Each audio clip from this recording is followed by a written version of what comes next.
Square ہوتا ہے یا اس کے بارے میں اس کا فیئر ہوتا ہے. اس لیے یہ دونوں دعائیں بڑی ہی فائدہ مند ہیں.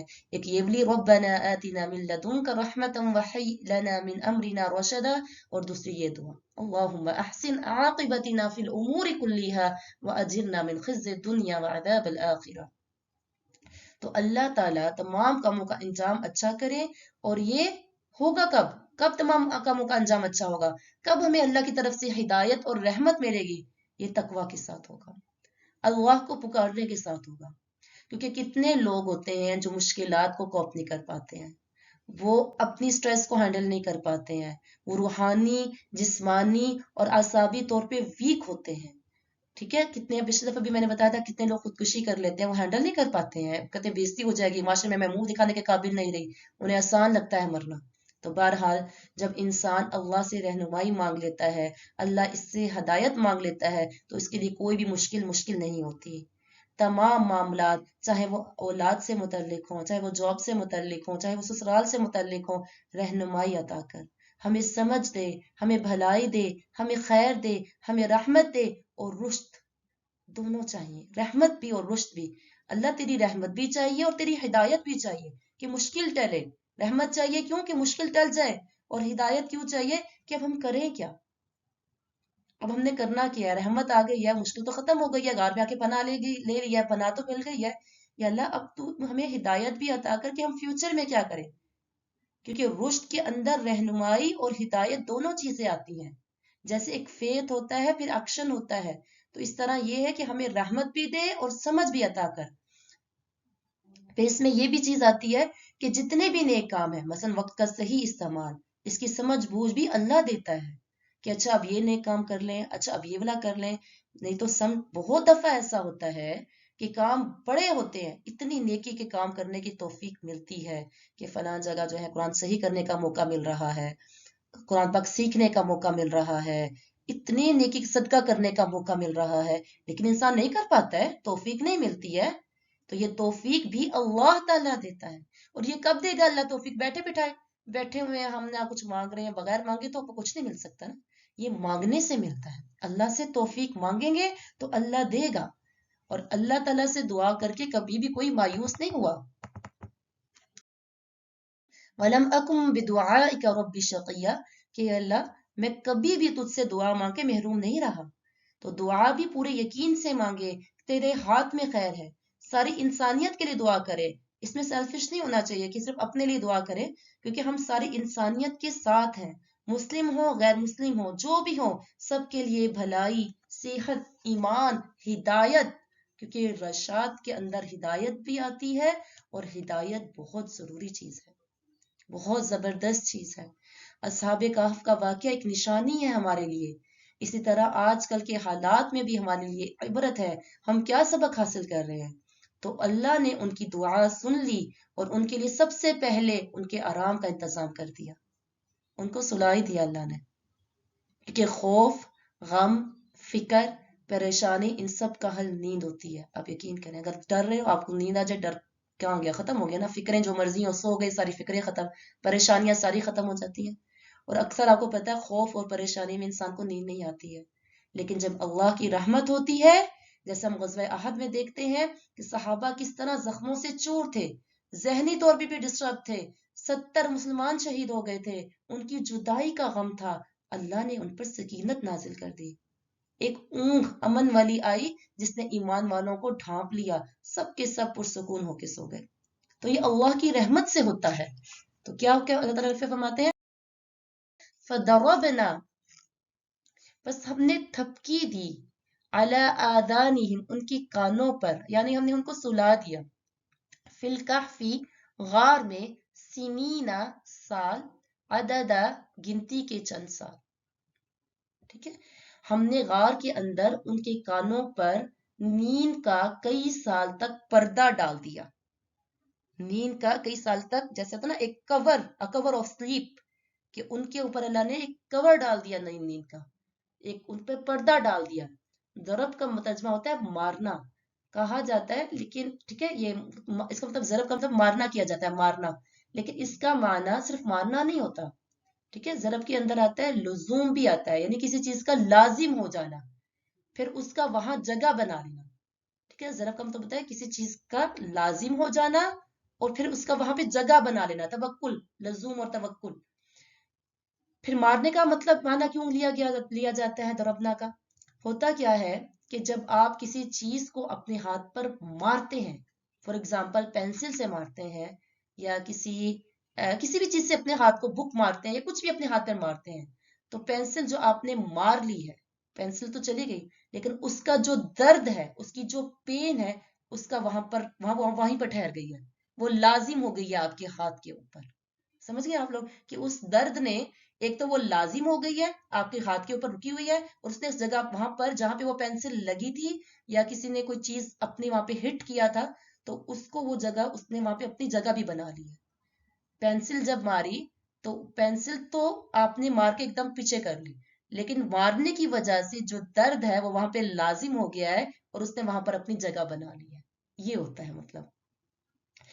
تو اور اس کی جو ہے بعض کا ایسے تو اس کے اثرات بھی رہ جاتے ہیں، کبھی نشان، کبھی پینسل یا کچھ زخم ہو جائے، کوئی چیز آپ کے لگ جائے تو وہ چیز تو ختم ہو گئی اس ٹائم پہ، لیکن اس کے اثرات باقی رہ جاتے ہیں، وہ زخم بن جاتا ہے، پھر اسکار بنتا ہے تو اس کے ساتھ کئی دنوں تک رہتے ہیں. تو ہر اس چیز کے لیے جس کے اثرات رہ جائیں تو اس کے لیے ضرب کا لفظ استعمال ہوتا ہے. فضربنا کہ ان کے کانوں پہ پردہ ڈال دیا، بلاک کر دیا. یہ علامت ہوتی ہے ڈیپ سلیپ کی، یعنی ہم نے ان کو بہت ہی گہری نیند سلا دیا، اچھی طرح سلا دیا. سنین عددا، گنتی کے چند سال. لیکن آیت نمبر 25 میں فرماتے ہیں، آگے جا کے ہمیں پتہ چلے گا کہ وہ اپنے غار میں 300 سال ٹھہرے تھے اور انہوں نے 9 اور بڑھا دیے تھے، یعنی 300 سے بھی اوپر جو ہے وہ اپنے 300 سال تک وہ غار میں سوئے رہے تھے. سبحان اللہ.